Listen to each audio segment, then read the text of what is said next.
Time to just get inside the... Oh, never mind. We're switching it up today.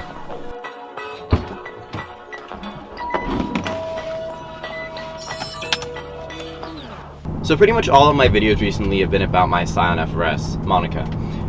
And I haven't shown a lot of love for this car, my Infiniti G35 Coupe.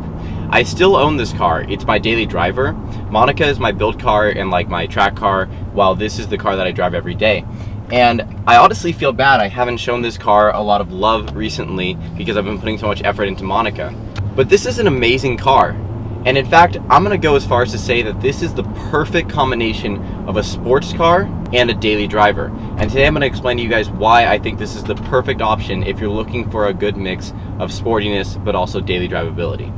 So first I'm gonna start this off with the daily drivability part. This car is a luxury car. It was the 350Z. Infiniti took it and turned it into a luxury car. And you can see that in a lot of places. For example, the leather seats, the heated seats, the automatic climate control, the sunroof. There's a lot of nice features in this car which make it so that you can drive it daily and it's very comfortable. Also, it has Bose surround sound speakers. All around the interior is a very nice place to spend time, and it definitely adds to the fact that this car is very easy to daily drive. But also outside of this car, the trunk is actually pretty big. For it being a coupe, it has a lot of space. In fact, there's a little diagram on top of the trunk that shows that you can fit 2 golf bags inside the trunk, which, you know, is a priority when it comes to owning luxury cars. But on top of that, this car also has great visibility, which is a problem that a lot of sports cars have. When they have this sloping roofline, you generally have problems seeing over the hood or seeing out the back or blind spots. With this car, all of those things are amazing. The hood slopes down, the rear view window actually is pretty big, and the blind spots are pretty easily accessible. And the next cool part about this car, which helps it with daily drivability and also sportiness, is the fact that it has a pretty powerful engine. This is a 3.5 liter V6, and the model that I'm in produces about 287 horsepower, which is a decent amount of power. And if you're driving on the freeway, you can just casually pass people, or if you're on a freeway on-ramp, you have no trouble getting up to speed limit or past it. Overall, this car is a very good daily driver because even though it's a coupe, it has a lot of practical features which make it easy to daily drive. But now looking at the sporty side of things, like I was saying earlier, this engine is awesome. Like, it produces a ton of power. I've read a lot of different articles that will call this car a Japanese muscle car, and I totally see where they're coming from because it pulls you hard. And even though it's kind of heavier than cars with 4 cylinders like my FRS, it actually corners pretty well.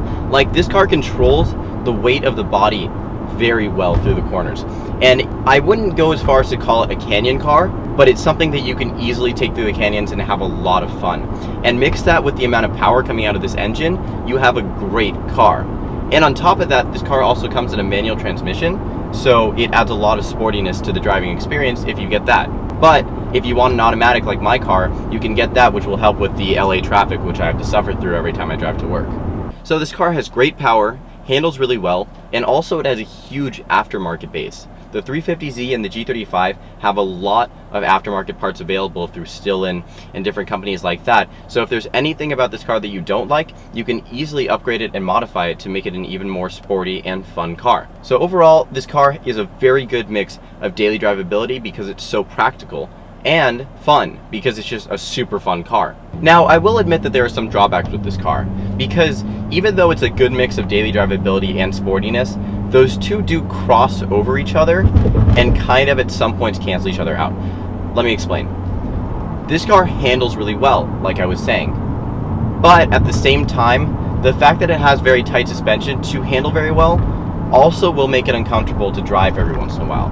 If you're going over a bumpy road, you can feel the bumps in this car. You can feel every little thing in the road, and though it's not awful, like my Scion FRS's suspension is now extremely tight, and compared to that, this car is nothing. This car is like driving on a cloud. But compared to a lot of other luxury cars or cars that are good for daily driving, you can feel a lot of road bumps and such, and also you do get a lot of road noise in this car because of that. So you are sacrificing a little bit of the daily drivability with the sportiness, but overall this car is still a good mix. Another sacrifice that you'll be making with this car, if you choose to make it your daily driver and sporty car, is that the parts for this car are not cheap. Infiniti is known for having very expensive parts for their car, so if something does go wrong, you do have to pay up. But thankfully, this car is a Nissan, and so it's very reliable overall. So even though the parts are expensive, you generally will be paying less for the maintenance than, say, a BMW or a Mercedes. But despite those drawbacks, I'm now going to wrap up this video with one fact about this car that really makes up for all of the disadvantages of this car. And that is that this car is about 8 or 9 grand if you want to buy one. Now, like, why does that matter so much? Well, a lot of reasons. One, that's a really affordable price for a car that gives this much. It's sporty and fast, it's luxurious, it has heated seats, it has both surround sound, it has a sunroof, all of that for 8 or 9 grand. I mean, what more could you ask for? And on top of that, the fact that it's 8 or 9 grand means that you won't be too cautious driving it around every day. With a lot of cars, if you buy it and it's super expensive, then you're gonna be scared to park in normal parking spots, you're gonna be scared to just honestly do anything with the car because if you scratch it, it's such an expensive and nice car.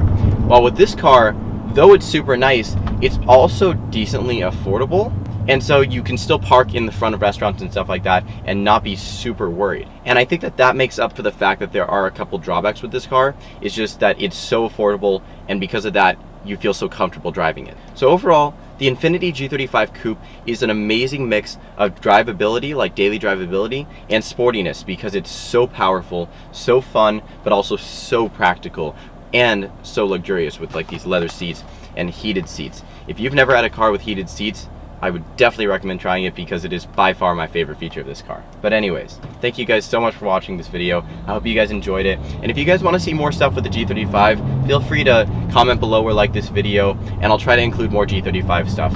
But until then, make sure you guys subscribe, follow me on Instagram, Snapchat, and Twitter, and I'll see you guys next time.